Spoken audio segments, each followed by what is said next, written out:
안녕하세요. 저는 40대 후반의 평범한 가장입니다.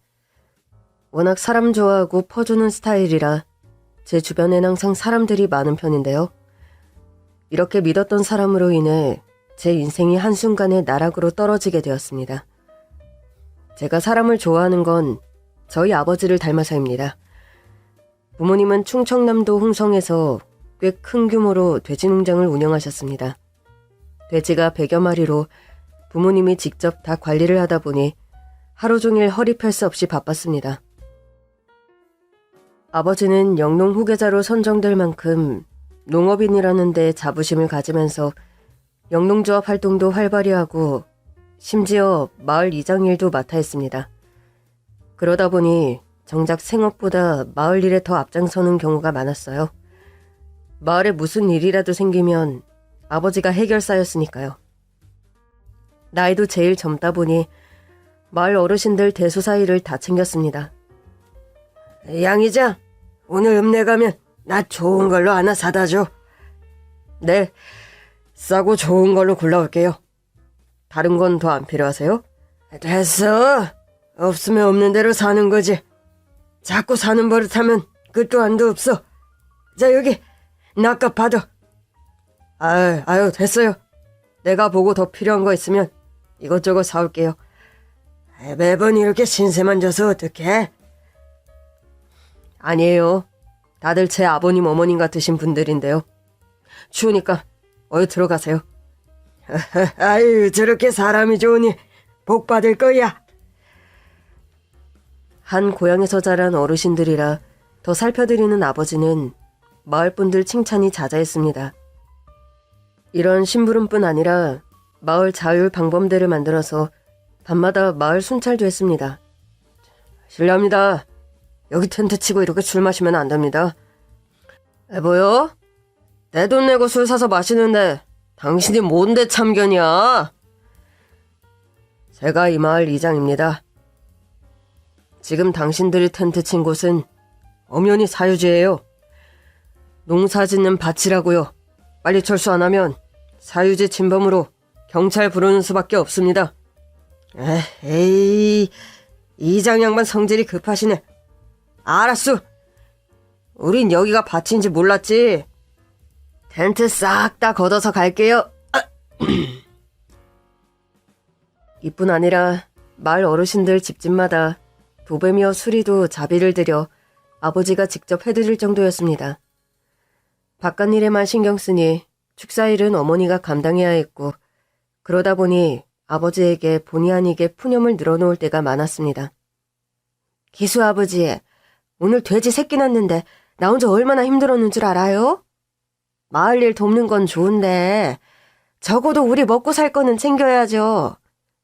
당신 혼자 많이 힘들었겠네.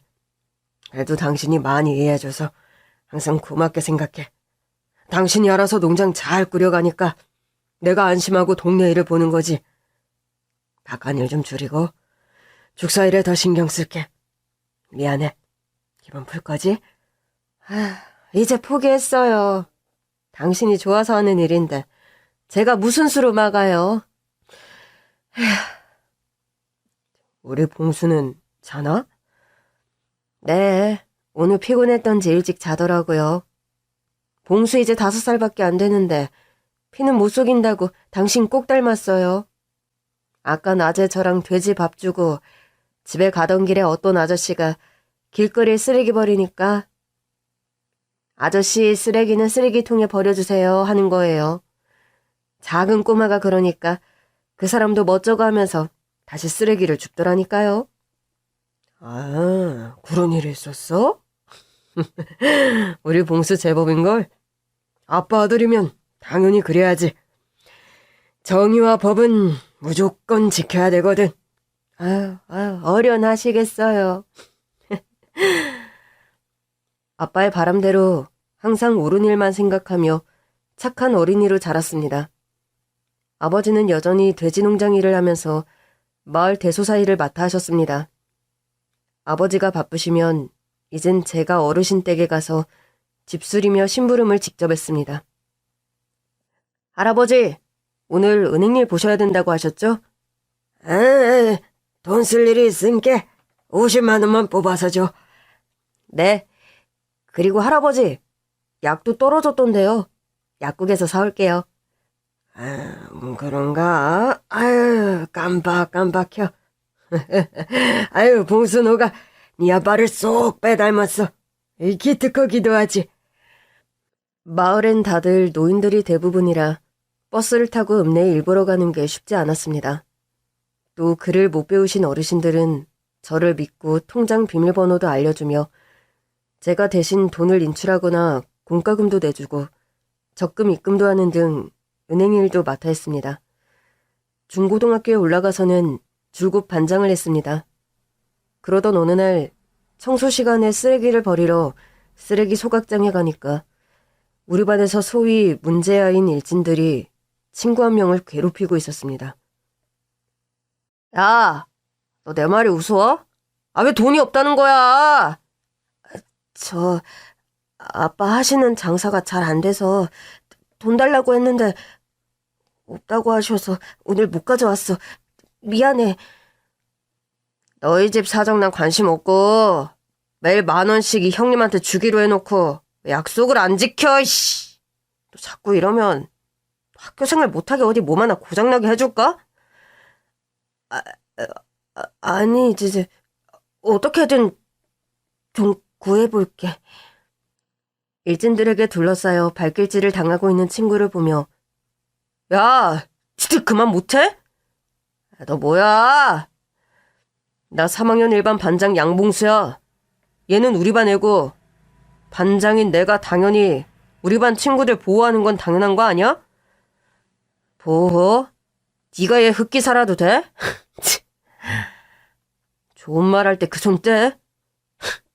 내가 왜 네 말을 들어야 하는데? 너도 다른 애들처럼 못 본 채 하고 그냥 지나가, 응? 저는 순식간에 그의 손목을 꺾어 바닥에 앉혔습니다. 아프다고 울부짖는 대장을 보더니 나머지 애들은 겁을 먹고 도망가 버렸습니다. 알았어. 얘 안 괴롭힐 테니까 이 손 좀 놔줘. 아이씨. 다시는 애들한테서 돈 뜯어낼 생각도 하지 마. 한 번만 더 이러면 학교 퇴학 맞을 수 있어. 아이씨, 그럴게. 그렇게 일진들을 혼내준 뒤 놀란 친구를 달래줬습니다.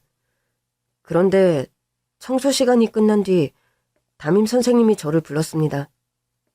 양봉수, 너가 철민이 때렸어? 네? 때리다뇨. 아닙니다. 아까 얘가 승민이 돈 뜯어내는 거 보고 손목 꺾어서 제압했을 뿐이에요. 야, 너가 내 얼굴 이렇게 만들어놨잖아. 이씨. 내가 언제 너 때렸다고 그래? 어디서 사기를 치는 거야? 선생님, 속지 마세요. 양봉수 저 자식 겉으로는 착한 척 정의로운 척 하면서 뒤에서는 이렇게 사람 때리고 한다고요. 저 이번 일 가만 못 있어요. 부모님한테 얘기했더니 당장 학교에 오신대요. 선생님, 저 억울해요. 제가 스스로 얼굴에 상처 내고 저한테 뒤집어 씌우는 거라고요. 이 일로 화가 많이 난 철민이 아버지는 공무원으로 우리 돼지 축사를 불법 증축과 위생관리 소홀로 신고를 했고 아무리 아니라고 아버지는 항변했지만 서류가 조작되어 있었습니다. 철민이 아버지가 법망을 이용해 손을 쓴 거였습니다. 농장은 폐업을 했고 아버지에 대한 마을 사람들의 신뢰가 떨어져 일자리 얻는 것도 쉽지가 않았습니다.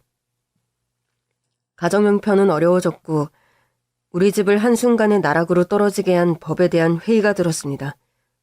법을 잘 몰라서 우리 부모님 같은 서민들은 고스란히 당하고 말았던 겁니다.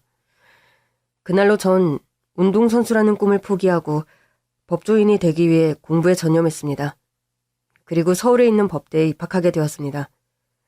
학교에서는 이런 작은 시골에 있는 고등학교에서 명문대 법대 합격이라는 이례적인 일이 생겼다며 교장 선생님까지 나서서 기뻐했습니다. 학교 교문에는 플랜카드가 걸렸고 제가 법대에 합격했다는 것만으로도 그동안 저희 집에 대한 안 좋았던 소문들도 다 사라졌습니다. 하지만 아버지는 믿었던 마을 어르신들에게 배척을 당하면서 심한 마음고생으로 병을 얻어 저의 대학 합격 소식을 들은 얼마 뒤 암투병으로 세상을 떠났습니다. 봉수야, 집 걱정은 하지 말고 공부 열심히 해서 훌륭한 사람 돼야 한다. 아빠가 마지막에 너한테 한 얘기가 있잖니. 꼭 변호사가 되어서 우리처럼 억울한 일 당하는 사람 없도록 너가 도움이 되어줘야 돼.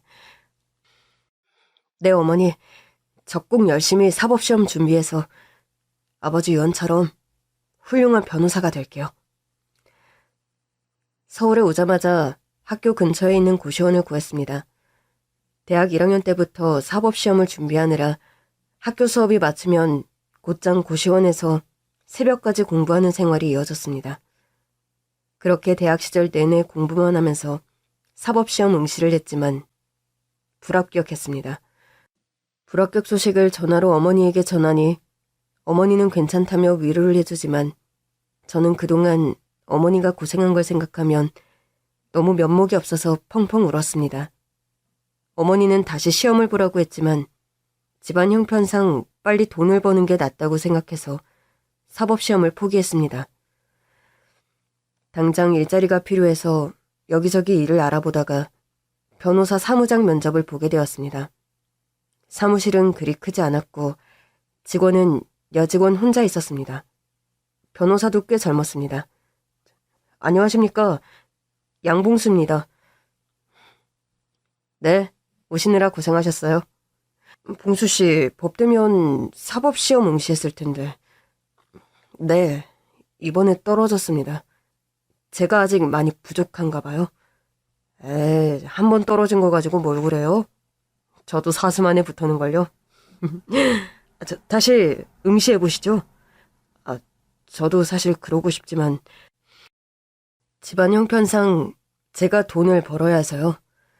홀어머니도 모셔야 하고 제 살 길을 빨리 찾아야 될 것 같아서요. 그러시군요. 뭐 학교 성적도 좋고 저희 앞 봉수 씨만 괜찮으면 같이 일하고 싶어요. 어떠세요? 그래요? 감사합니다. 열심히 하겠습니다. 체격도 좋으시고 든든하네요. 미스 김, 이분이 오늘 저희와 같이 일하게 된 양봉수 씨예요. 안녕하세요. 김희영이라고 합니다. 네, 앞으로 잘 부탁드립니다.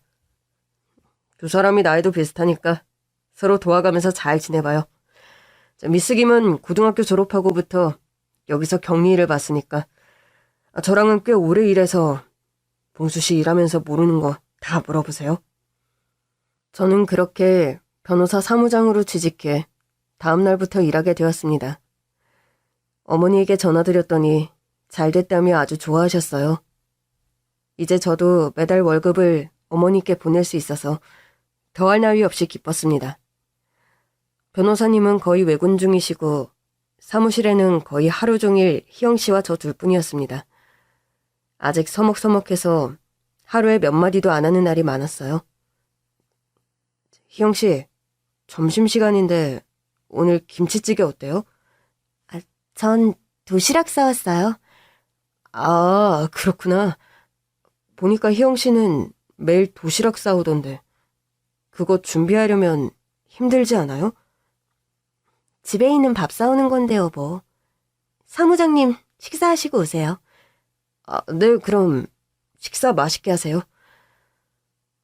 희영 씨를 보면 저 나이 때 여자들과 달리 액세서리도 안 하고 옷도 비싼 옷 안 입고 참 검소하다는 인상을 받았습니다. 도시락도 식비 아끼려고 사오는 것 같다는 생각이 들었어요. 좀 친하게 지내다 보니 알게 되더라고요. 희영 씨가 혼자 밥 먹는 게 안 돼 보여서 저도 도시락을 싸와서 같이 식사를 했고 집안 얘기도 하면서 저희는 점점 친해지게 되었습니다. 희영 씨는 3남매 맞이로 아버지가 목수인데 수입이 별로 좋지 않아 희영 씨가 고등학교 졸업하자마자 취직해서 생활비를 버는 실질적인 가장이었습니다. 그러다 보니 돈 한 푼도 허투루 안 쓰고 다 모아서 동생들 학비며 생활비로 다 고향에 계신 부모님께 송금하고 있었어요. 마음씨 착한 희영 씨를 보면서 저는 어느새 호감이 생겼고 우린 결혼을 했습니다. 결혼해서도 변호사님이 같이 일할 수 있게 해주셔서 저희는 매일 같이 출퇴근을 하며 하루 종일 같이 지냈어요. 변호사 사무장으로 일하다 보니 주위에서 법적인 자문을 구할 때도 많고 실제로 제가 해결할 수 있는 일은 앞장서서 일 처리를 해줬습니다. 특히 고향 어르신들 소송건이라든지 법적인 문제를 무료로 해결해주다 보니 고향 가는 일이 많아졌습니다. 착한 아내는 늘 제가 뭐라든 이해해줬어요. 주말에 고향에 내려가서 마을 어르신들을 만나서 법률 상담을 해줬어요. 그러다가 한 어르신이 소송건을 잘 해결해줘서 고맙다며 사업 제안을 했습니다. 양 사무장, 내가 아는 사장이 지금 비료 사업을 크게 하고 있는데 자네도 같이 해볼 생각 없는가? 믿고 맡아줄 사람을 찾고 있던데 양 사무장처럼 이렇게 양심적인 사람이 딱 제 격일 것 같아. 제가 무슨 사업이에요. 저는 월급쟁이 하면서 이렇게 어르신들 돕는 게 좋아요. 이 사람아, 거기 매출이 1년에 300억이라고. 그리고 그 사장이 좋은 일도 많이 해서 지역에서 평판도 좋아. 농장 임대일도 같이 하는데 어려운 농민들한테는 싸게 농장도 빌려주고 지역 학교에 기부도 많이 해. 한번 만나보기만 해. 그러세요? 좋은 분이시네요. 저는 어르신의 소개로 그 대표를 만나 같이 일하기로 결정했습니다. 사무장 일을 그만두고 우선 회사에서 월급을 받으며 몇 달간 일을 배우다가 사업을 인수했습니다. 덜컥 사업을 시작해서 걱정도 됐지만 아내가 적극적으로 도와줘서 선뜻 시작할 수 있었습니다. 아내가 격리일을 봐줬고 그렇게 아내와 꾸려간 사업은 다행히 성공적이었습니다. 아내는 장인어른이 몸이 안 좋아 일을 할 수 없어서 매달 친정에 생활비를 꼬박꼬박 붙여줬습니다. 처남과 처제 대학 등록금이며 전셋집 구할 돈도 보내줬습니다. 처제는 대학 졸업 후에 무역회사에 취직해서 좋은 남자 만나 결혼도 잘했지만 문제는 처남이었습니다. 대학 졸업한 지가 몇 년이 지났는데도 취직할 생각은 안 하고 매일 PC방에서 하루 종일 컴퓨터만 하고 백수 생활이 이제 만성이 되어버렸습니다. 맨날 아내한테 돈 달라고 전화하고 돈 붙여주면 금세 술 마시고 유흥비로 다 써버리니 아내 속이 이만저만 상하는 게 아닙니다. 민서가, 너 언제 정신 차릴래? 매형한테 맨날 돈 달라고 하기도 염치가 없지. 너 언제까지 우리 도움 받으면서 살 거야? 왜 취직을 안 해? 취직은 무슨, 누가 날 써줘? 지방대 나오고 스펙도 없는데 이상한 회사 다니느니 그냥 노는 게 나아. 맞다. 누나가 매형회사 격리일 봐주고 있지? 매형회사 잘 되는 거 소문이 쫙 났던데. 영아, 민석이 너희 회사에 취직시켜주면 안 됐니? 쟤만 보면 내가 속에 열불이 나서. 그래, 양서방 회사 꽤 잘 된다며. 거기서 집 나르는 거라도 시켜달라고 하면 안 될까? 글쎄요. 애들 아빠한테 잘 말해볼게요. 우리 회사는 다들 기술직이긴 한데 민석이 자리 하나 부탁해볼게요. 아내는 제게 처남 취직을 부탁했고 다행히 재무관리부에서 아내와 같이 일하면 될 것 같았습니다. 회사 자금 업무 보는 일이라 남한테 맡기는 것보다는 처남이 맡아 하면 나도 안심되고 좋지. 또 당신이 하는 일이니까 잘 가르쳐주면 되고. 고마워요, 여보. 이제 민석이 정신 차릴 거예요. 얼마 후 처남은 우리 회사에서 일을 시작하게 되었고 제법 일에 잘 적응했습니다. 대학에서 컴퓨터를 전공해서 그런지 컴퓨터 프로그램 운영 시스템도 직접 개발하고 여러모로 많은 도움이 되었습니다. 처남, 알고 보니 인재였네. 이렇게 좋은 실력으로 왜 취직을 안 했어? 제가 한번 일해야겠다고 마음먹으면 끝장을 보는 스타일이거든요. 컴퓨터가 전공이라 이 일이 재밌기도 하네요. 이런 고급 인력 쓰시면 저 월급 많이 주셔야 될 텐데요. 그럼 그건 걱정 말게. 전화만 믿고 맡길 테니까 업무 지장 없도록만 잘해줘. 여부가 있겠습니까, 사장님? 처음엔 괜히 천엄을 채용해서 문제가 생기지 않을까 걱정했는데 밤샘 작업까지 하면서 열심히 하는 모습을 보니 괜한 기우였나 싶으면서 마음이 놓였습니다.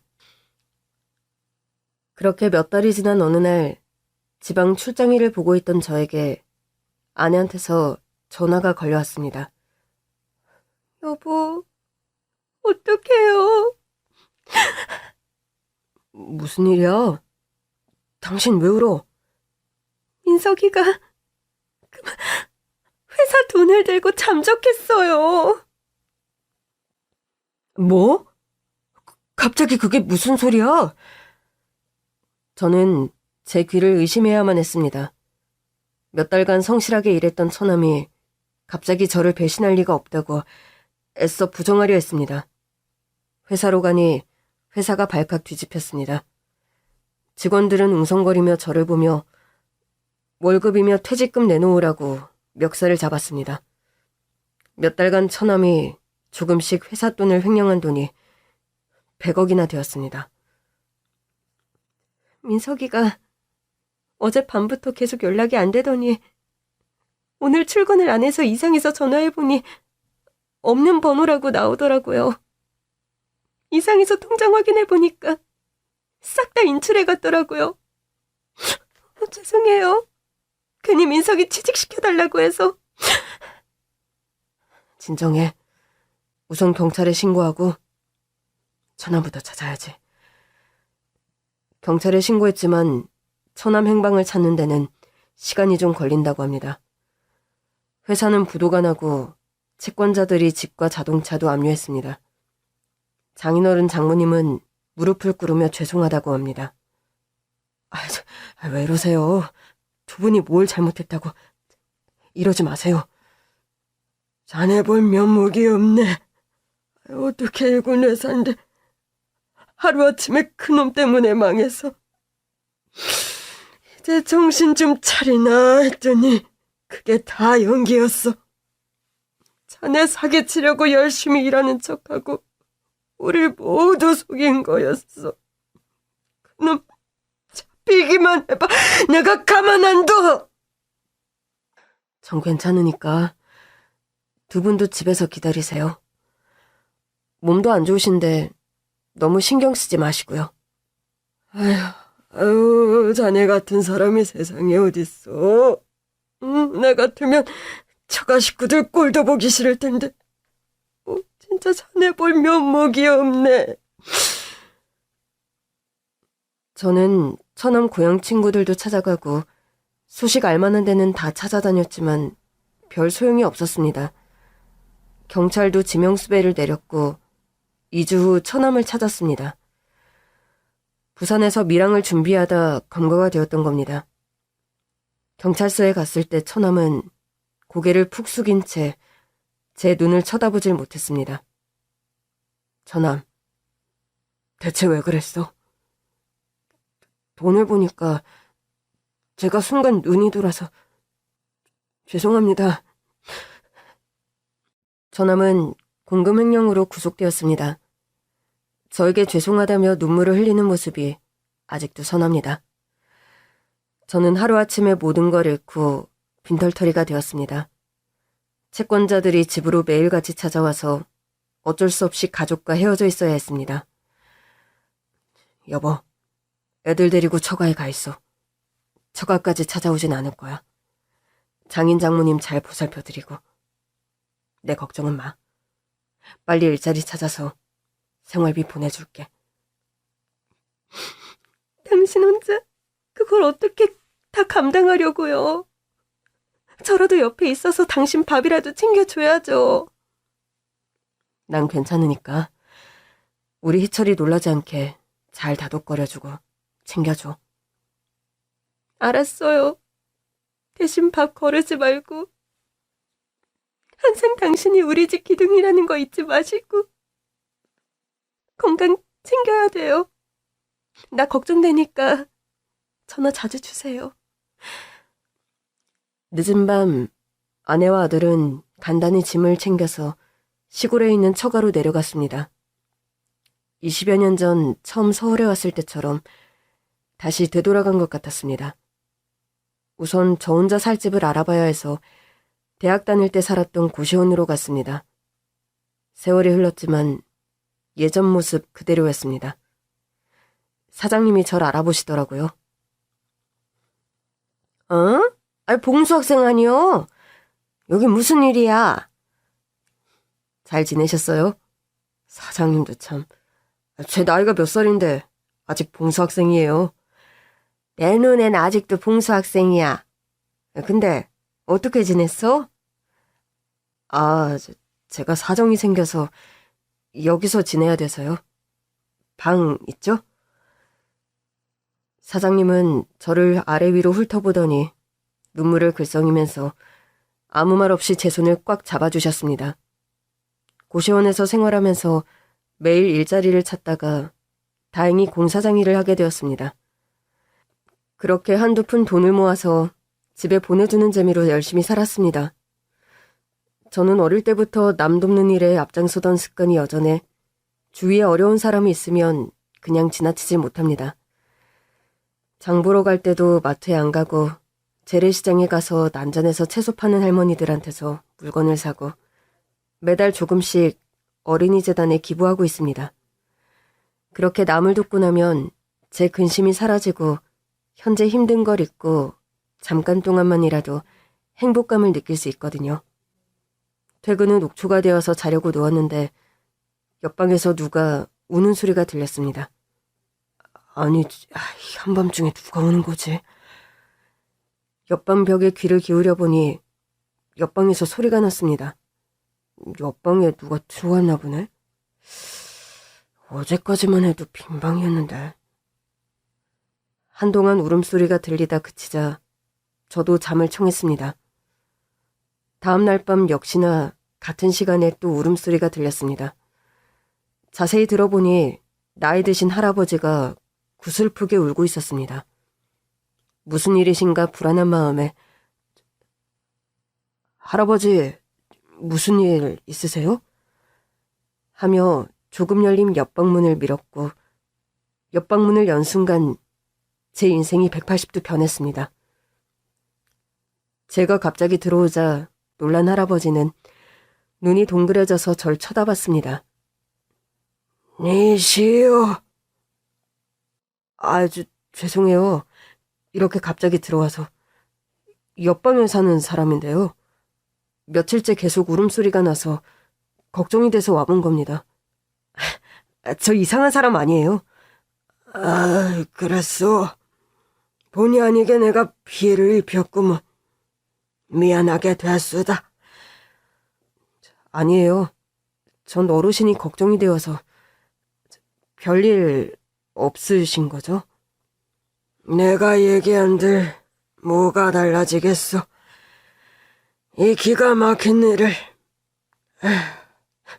사는 게 힘들어서 울었수다.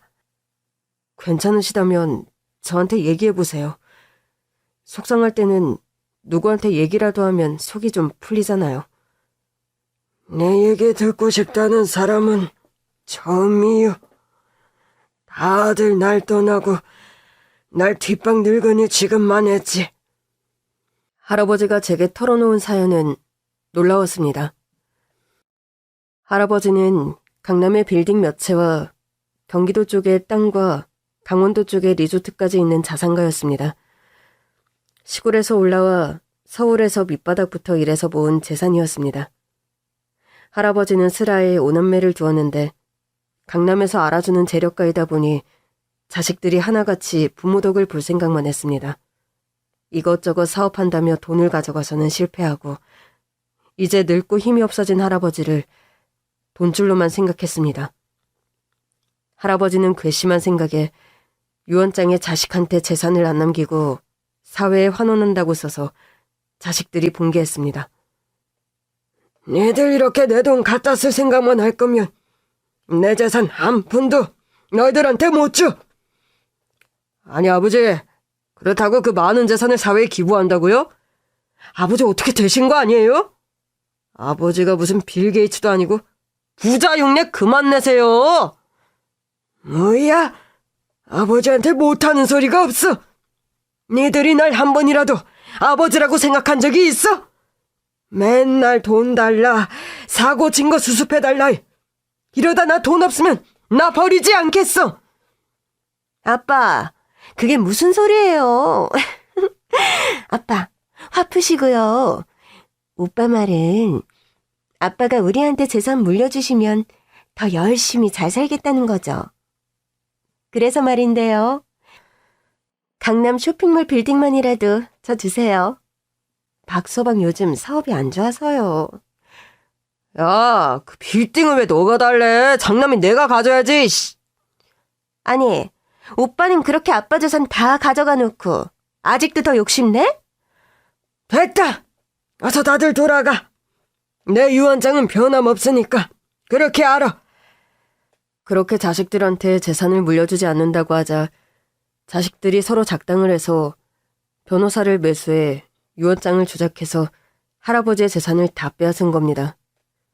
건물과 토지를 다 본인 명의로 바꿔놓고 할아버지는 빈털터리로 쫓겨나게 된 겁니다. 아니, 어떻게 자식들이 그럴 수가 있어요? 그건 말도 안 돼요. 엄연히 그건 불법이라고요. 이 늙은이가 뭘 알겠어. 더 무서운 건 내가 돈 다 뺏겼다는 소문이 나자 주위의 사람들이 다 떠나더라고요. 돈 받을 것도 없이 이렇게 고시원까지 오게 된 거요. 수백억 재산이 하루아침에 날아갔죠. 어르신, 제가 법대 졸업하고 변호사 사무장으로 일해서 법적으로는 잘 알아요. 제가 어르신 도와드릴 수 있을 것 같아요. 그래요? 그렇게 해주면 난 감사하죠. 어르신, 우선 식사부터 하셔야겠어요. 기운이 하나도 없으신 게 식사도 못 하신 것 같은데. 고시원 앞에 국밥 맛있는 데 있으니 얼른 일어나세요. 고마워요, 젊은 양반. 나 같은 늙은이가 뭐라고. 저는 할아버지를 부축해서 식당으로 갔고 할아버지는 정말 며칠 굶은 사람처럼 허겁지겁 국밥을 드셨습니다. 그 모습을 보니 돌아가신 아버지 생각이 나서 눈물이 나는 걸 겨우 참았습니다. 그렇게 며칠 동안 저는 퇴근하면 곧장 할아버지 방으로 들어가서 갖고 있는 서류를 살펴보고 그동안 정황 설명을 들으며 법적인 대응을 준비했습니다. 그러면서 점차 할아버지도 제게 마음을 열고 아들처럼 편하게 생각했습니다. 라면 먹고 해. 새벽까지 잠도 못 자고 내가 딱 해줄겠어. 안 그래도 배가 출출했는데 잘 먹겠습니다. 저 조금만 더 하고 잘 테니까 어르신은 얼른 주무세요. 그래요. 어여 자. 내일 일하는데 지장 생기면 안 되잖아. 낮에는 공사장 일을 하고 퇴근 후엔 전에 일했던 변호사님을 찾아가서 법률 자문도 구하고 휴일에는 할아버지와 함께 자녀들 집을 찾아갔습니다. 내가 몇 번이나 찾아가지만 하나같이 대문도 안 열어줬는데 지금 찾아간다고 달라질 게 없을 거야. 아니에요. 이렇게 어르신이 가만히 당하고만 있지 않는다는 걸 보여주고 정신적으로도 압박을 주는 게 필요해요. 강남의 고급 빌라촌의 대저택배를 누르니 한 중년 여자 목소리가 들립니다. 애미야, 나다. 내 시아버지야. 여기 찾아오지 말라고 전에도 말씀드렸잖아요. 저는 아무것도 모른다고요. 어서 돌아가세요. 금며느님 되시죠? 이철우 선생님이 갖고 계신 강원도 리조트가 왜 큰며느님 명의로 바뀐 거죠? 남편과 같이 시아버님 도장을 몰래 가져가서 명의 이전하고 통장에 있는 돈을 마음대로 인출했잖아요. 아니, 당신 누구야? 누군데 이런 헛소리를 하는 거야? 떳떳하면 문 좀 여시죠. 뭐가 무서워서 시아버님을 문전박대 하는 겁니까? 너가 내 방에 들어와서 도장 가져가는 거 본 사람이 있어. 누가 봤다는 거예요? 그럼 말도 안 되는 소리 할 거면 다시는 오지 마세요. 이제 인터폰도 안 받을 테니까 돌아가세요. 그 후로 아무리 벨을 눌러도 대답이 없었습니다. 이런다고 뭐가 달라질까? 제가 잘 아는 변호사 통해서 자료를 같이 검토하다 보니 미심쩍은 부분이 발견되었거든요. 오늘은 한번 미끼를 던져본 건데 큰 아드님과 며느리의 혐의를 입증할 수 있을 것 같아요. 난 그래도 우리 장남만은 믿고 싶었는데. 오늘 저희가 찾아온 것만으로 많은 자극이 되었을 거예요. 저와 어르신이 돌아가고 큰며느리는 집에 있던 남편을 황급히 부릅니다. 여보, 방금 아버님 다녀갔어요. 뭐? 아버지가 왜? 한동안 잠잠하더니 또 왜 온 거야? 에이, 참. 오늘은 이상한 남자가 와서는 내가 당신과 같이 아버님 도장을 가져가서 명의 이전하고 돈 인출했다고 하는데 간이 철렁거렸어요. 그러고 그걸 본 사람이 있대요. 우리 어떡해요? 도장 가져간 걸 누가 봐? 말도 안 돼. 재판도 아무 문제 없이 잘 끝났잖아. 그 자식 누구길래 그런 소리 하고 다니는 거야? 여보, 저 솔직히 겁나요. 우리가 한지 탄로나면 어떡해요? 우리가 변호사들한테 쓴 돈이 얼만데 그럴 일 없어. 며칠 후엔 어르신과 둘째 딸이 대표로 있는 쇼핑몰 건물로 찾아갔습니다. 1층에서 기다리고 있다가 마침 출근하는 딸을 발견했습니다. 미애야, 나다. 아빠, 여기 어떻게 온 거예요? 너 왜 날 피해? 전화번호도 바뀌고 너 집도 이사 갔던데. 아니 그건 여기 직원들 눈도 있으니까 저쪽에 가서 얘기해요. 이미애 씨죠? 이 상속재산 분할 협의서 어떻게 된 겁니까? 전 위조된 서류를 내밀어 보여줬습니다. 뭐예요? 이게 뭐 어쨌다고요? 내일 봐주는 사람이다. 이거 니들이 다 짜고 위조한 거잖아. 무슨 소리 하는 거예요? 아빠가 저희한테 재산 상속한다고 다 서명한 거잖아요. 새빨간 거짓말. 내가 사회에 기부한다고 하니까 니들이 변호사한테 뇌물 줘서 다 꾸민 짓 아니야. 아빠 왜 이러세요? 요즘 병원 안 다니시죠? 아빠 치매 더 심해지셨네요.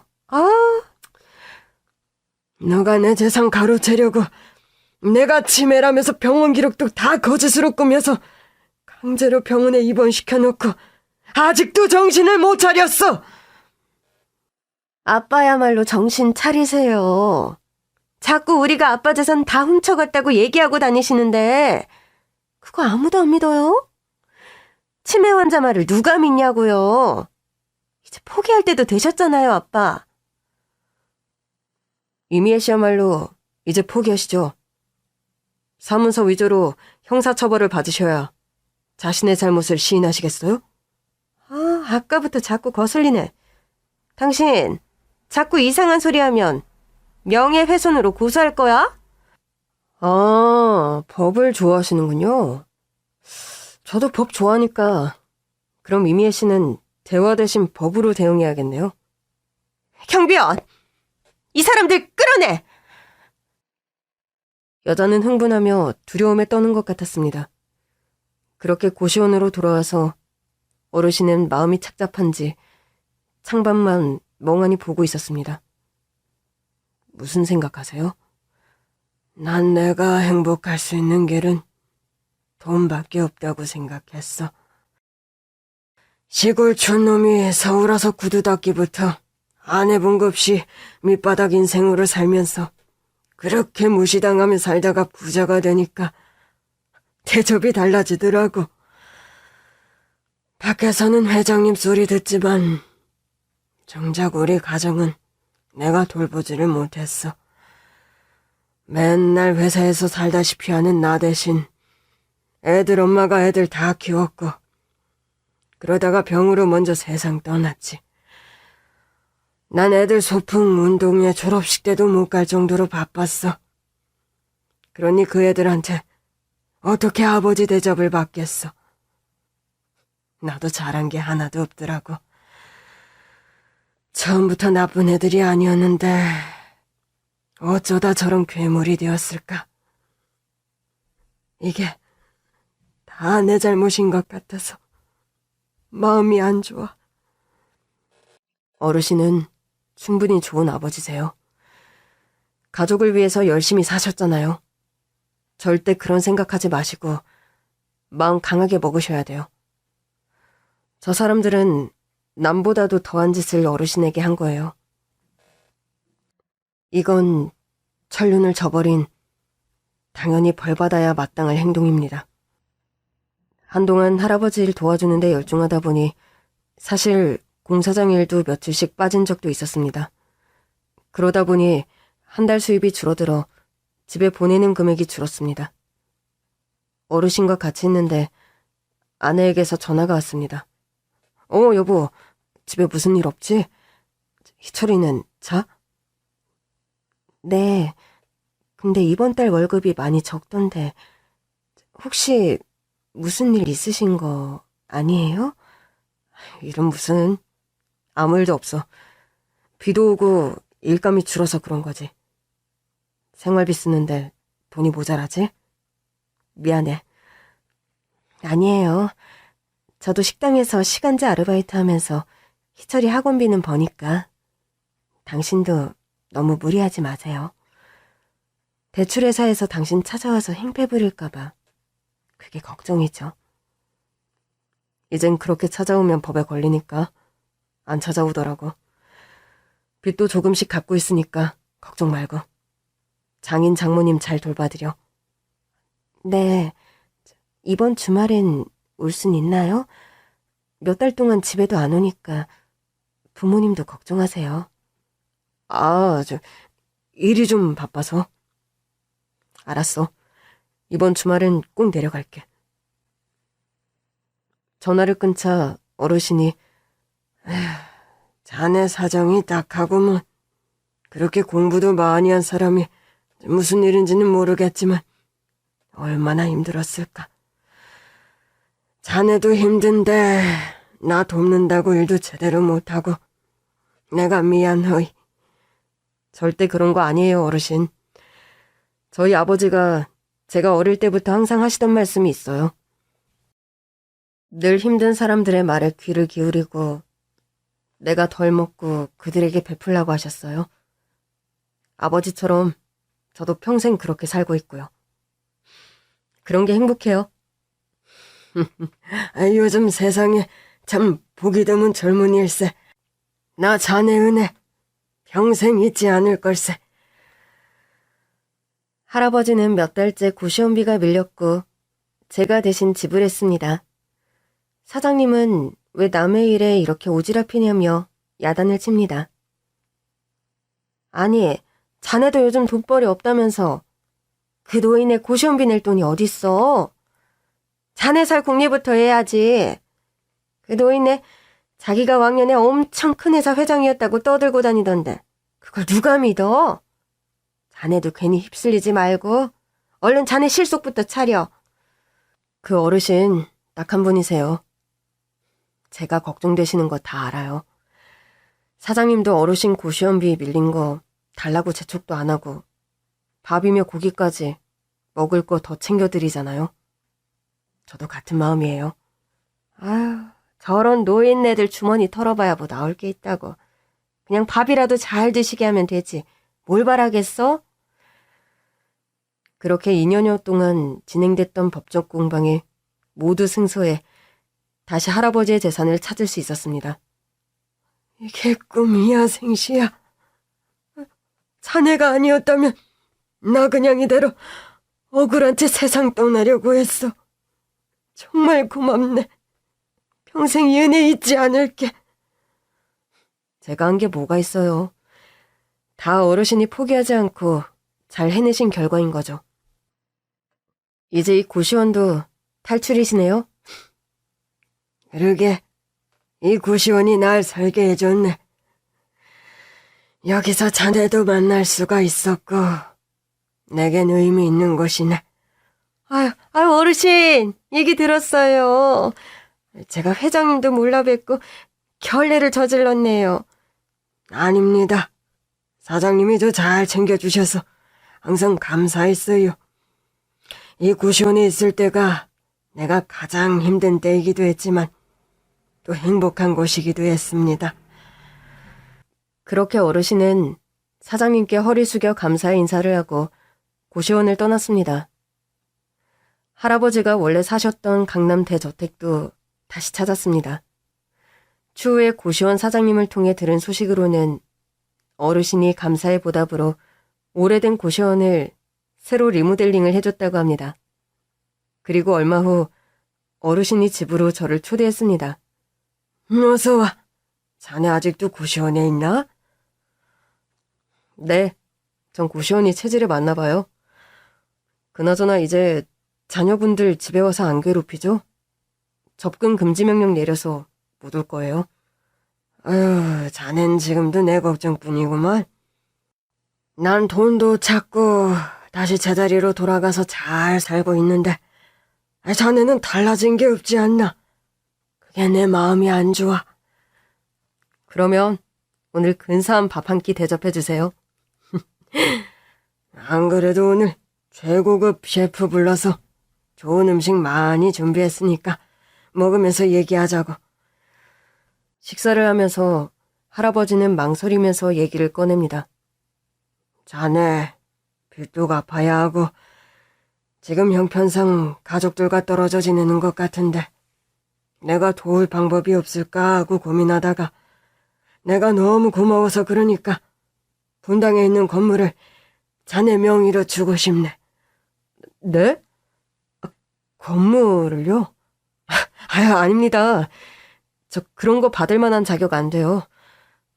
어르신 말씀만으로도 충분히 감사합니다. 이 사람 건물을 준다는데 거절하는 사람이 어딨나?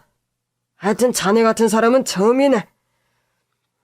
저 그 건물 받으면 어르신 자식들과 다를 게 없는 사람이 되는 거예요. 그 돈 받자고 제가 어르신 도와드린 거 아닌 거 아시잖아요. 저를 그런 사람으로 봤다면 제가 오히려 더 섭섭합니다. 기분 나빴다면 내가 사과하겠네. 내 생각이 짧았어. 자네 사정이 딱해 보여서. 어떻게든 자네한테 고마움의 표시를 하고 싶은 거였어. 자, 오늘 한 얘기는 잊어버리고 어서 식사하게. 어르신의 제안을 정중히 거절하고 기분 좋게 술 한잔하며 늦은 밤 고시원으로 돌아왔습니다. 어르신이 지냈던 옆방을 힐끔 보면서 이젠 여기 안 계신다고 생각하니 마음 한구석이 허전했습니다. 이제는 저와 다른 세상에서 다른 삶을 사실 뿐이라는 생각에 눈물이 핑 돌았습니다. 저의 친구이자 아버지 같은 존재가 사라진 공허한 느낌은 며칠 동안 계속되었습니다. 그러던 어느 날 고시원 우편함에서 우편물 하나를 발견했습니다. 봉투를 열어보니 투자 설명회 초대장이었습니다. 이게 뭐지? 내 이름이 써져 있는 거 보니까 이상한 건 아닌 것 같은데. 누가 보낸 거지? 갑작스런 초대장에 의아했지만 사실 요즘 새로운 사업을 시작할 게 없을까 하고 구상 중이었던 터라 믿져야 본전이라는 생각으로 참석했습니다. 투자 설명회는 최고급 호텔에서 진행되었습니다. 테이블마다 비싼 스테이크 식사와 디저트, 음료도 제공되어서 깜짝 놀랐습니다. 이 비싼 게 다 공짜라고? 이거 이상한 데 아닌가 모르겠네. 자, 귀빈 여러분, 오늘 투자 설명회의 본식을 시작하겠습니다. 먼저 오늘 이 뜻깊은 자리를 주관하신 분이시죠? 투자자 이철우 회장님을 소개하겠습니다. 사람들의 박수를 받으며 행사장 단상에 올라오신 사람은 바로 할아버지였습니다. 인사말을 하고 오늘 사업을 소개하는데 할아버지가 대표인 회사에서 투자하는 비료 사업이었습니다. 예전에 제가 했었던 사업과 비슷해서 정말 놀랐습니다. 오늘 이렇게 많이들 찾아주셔서 감사의 말씀을 전합니다.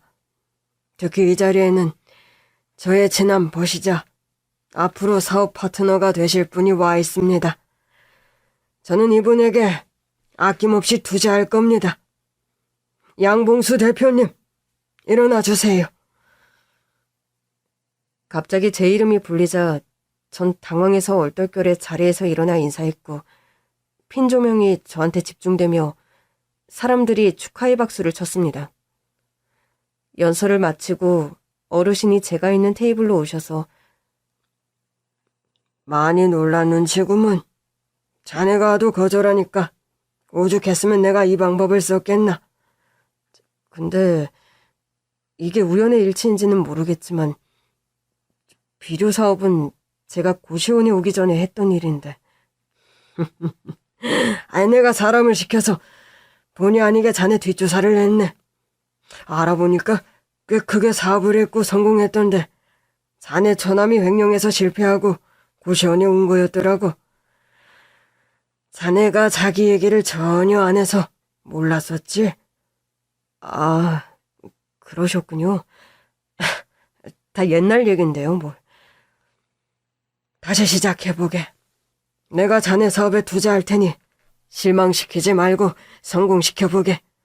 이건 공짜로 주는 게 아니고 투자니까 거절 안 할 거지? 어르신, 이렇게까지 저를 위해서 마음 쓰신 건데 제가 무슨 염치로 거절을 합니까? 저 이번에는 어르신 성의 감사히 받겠습니다. 저 같은 게 뭐라고 이렇게까지... 감정이 복받쳐 눈물이 흘렀고 할아버지는 제 등을 토닥이며 환한 미소를 짓습니다. 그 믿음직스러운 표정에 저는 다시 힘을 낼 수 있었습니다. 저는 우선 처가에 있는 아내와 아들을 데려와 같이 살 집을 구했습니다. 아빠, 이제 우리 안 헤어지는 거예요?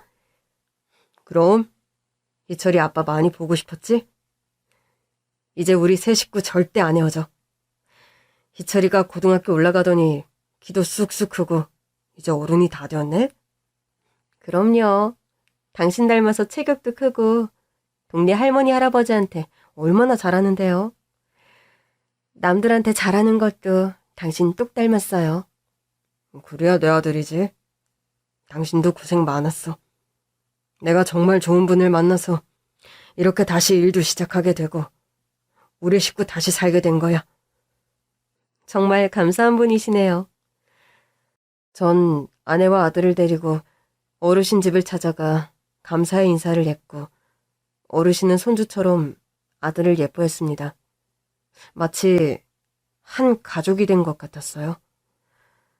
이렇게 저를 믿고 선뜻 투자해 주신 어르신의 기대에 실망시키지 않으려 밤잠 안 자고 사업 구상을 했습니다. 우선 예전에 같이 일했던 핵심 인재들을 찾아갔습니다. 대표님, 이게 얼마만이세요? 와, 진짜 오랜만이지, 김 부장. 그동안 어떻게 지냈어? 회사 폐업하고 갑자기 실업자 돼서 한동안은 집에 있었죠. 취직도 잘 안 되고 아르바이트처럼 해보자 해서 택배일을 했는데 지금까지 하고 있어요. 대표님 얘긴 전에 들었어요. 많이 힘드셨다고요? 내가 좀 더 신중했더라면 우리 직원들 갑자기 실직하는 일 없었을 텐데 다 내 불찰이지. 한동안 그것 때문에 많이 힘들었어. 오늘 내가 찾아온 건 나 다시 재기하려고 해. 김 부장이 도와줬으면 좋겠어. 다시 그 일 하시게 된 거예요? 정말 잘 됐어요. 전 당연히 대표님 하시는 일이라면 따라가야죠. 고마워. 그때 일했던 직원들 연락해서 다 모을 수 있겠나? 네. 서로 다들 연락하고 지내니까 다시 일하자고 하면 다들 좋아할 거예요. 그렇게 예전 직원들을 불러 모아 다시 시작한 사업은 대성공을 거뒀습니다. 난 자네가 해낼 줄 알았네. 내가 사람 하나는 잘 봤어. 자네 덕분에 나까지 돈방석에 앉게 생겼어. 이게 다 절 믿어주시고 도와주신 회장님 덕분입니다. 아닐세. 늘 약자의 말을 들어주고 진심으로 다가가는 자네의 선량한 마음에 하늘이 복을 내려준 거지. 그날 자네가 내 고시원방에 안 들어왔다면 이런 일도 안 생겼을 거 아닌가? 내 얘기를 들어준 게 얼마나 고마웠는 줄 아나? 나 사실 그날 모든 재산 잃고 자식마저 나를 등지자 살고 싶은 생각이 안 들었어. 며칠 동안 모아둔 수면제를 먹으려고 하려던 때 자네가 내 방에 들어온 거였어. 내 인생에서 가장 힘든 시기에 우연처럼 만난 게 어쩌면 인연이 아니었나 싶네. 그 후로도 어르신과는 가깝게 지내며 저희 가족과 함께 여행도 가고 식사도 하며 가족처럼 지내고 있습니다. 전 복지재단을 설립하여 경제적으로 힘든 노인가정과 청소년들, 미혼모들을 위한 주거시설을 제공하고 자립을 돕고 있습니다. 꾸준히 기부도 하며 주말에는 가족들과 봉사활동도 하고 있습니다. 요즘 다들 힘드실 텐데 제 얘기를 들으며 용기 내셨으면 좋겠습니다. 긴 사연 들어주셔서 감사합니다.